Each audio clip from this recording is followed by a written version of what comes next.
হাসনাত, আপনার সময় বরাদ্দ 2 মিনিট। মাননীয় স্পিকার, আজকে আপনার যেই ধরনের অনুভূতি হচ্ছে আমার একই ধরনের অনুভূতি, কারণ নিয়মের বেড়াজালে আপনাকে কখনো কখনো আটকে দেওয়া হয়, আবার আমাকেও কখনো কখনো আটকে দেওয়া হয়। আসলে নিয়ম হচ্ছে অলওয়েজ রোলার্স যারা তাদের অনুসারী হচ্ছে নিয়মটা চলে। নিয়মটা যখন ইন ফেভারে থাকে তখন বলা হয় এটা নিয়ম, আবার যখন বিরুদ্ধে যায় তখন এটাকে বলা হয় কাস্টম।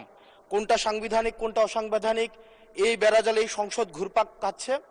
এর মাঝখানে যেহেতু দেবিদ্বার থেকে মানুষ আস্থা রেখে 1,72,000 মানুষ ভোট দিয়ে এই সংসদে পাঠিয়েছে, তাদের পক্ষে 1 মিনিট 18 সেকেন্ড কথা বলছি। আমার দেবিদ্বার থেকে চান্দিনার একটা রাস্তা আছে, যে রাস্তা দিয়ে 2 লক্ষ মানুষের যাতায়াত। মাননীয় স্পিকার, 2 লক্ষ মানুষের যাতায়াত হলেও এই রাস্তাটা মাত্র 12 ফিট, অর্থাৎ 2টা সিএনজি একসাথে 2টা ক্রস করতে পারে না।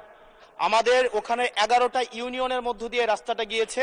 এই রাস্তাটাকে যদি আমরা প্রসারিত করতে পারি তাহলে ওই ইউনিয়নগুলোতে আমরা শিল্প এবং বিভিন্ন ধরনের আমরা হচ্ছে কোল্ড স্টোরেজ, আমরা কর্মসংস্থানের ব্যবস্থা করতে পারবো, যেহেতু ওই রাস্তাটা হচ্ছে ঢাকা চিটাগং হাইওয়ের একটা রাস্তা।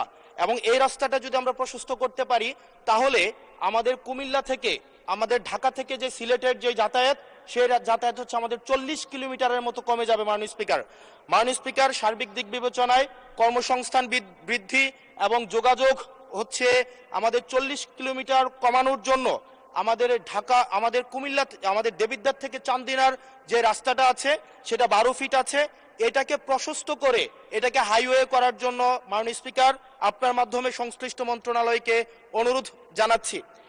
আর মাননীয় স্পিকার, আশা করি আপনার মধ্যে যে অনুভূতি হচ্ছে প্রথমবারের মতো আমাদের এই যে সাংবিধানিক এই যে একটা মারপ্যাচের মধ্যে আমাদেরকে রাখা হবে না। আমাদের ধন্যবাদ মাননীয় সদস্য, ধন্যবাদ মাননীয় সদস্য। জনাব মোহাম্মদ গোলাম রব্বানী, রংপুর 5, 2 মিনিট সুযোগ পাবেন। জনাব মোহাম্মদ গোলাম রব্বানী, রংপুর 5। ধন্যবাদ।